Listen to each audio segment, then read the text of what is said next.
اللہ ہی تو ہے جس نے تم کو پیدا کیا، پھر اس نے تم کو رزق دیا، پھر وہ تمہیں موت دے گا، پھر زندہ کرے گا۔ بھلا تمہارے بنائے ہوئے شریکوں میں بھی کوئی ایسا ہے جو ان کاموں میں سے کچھ کر سکے؟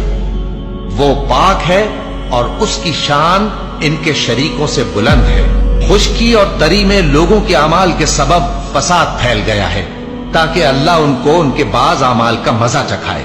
عجب نہیں کہ وہ باز آ جائیں۔ کہہ دو کہ ملک میں چلو پھرو اور دیکھو کہ جو لوگ تم سے پہلے تھے ان کا کیسا انجام ہوا ہے۔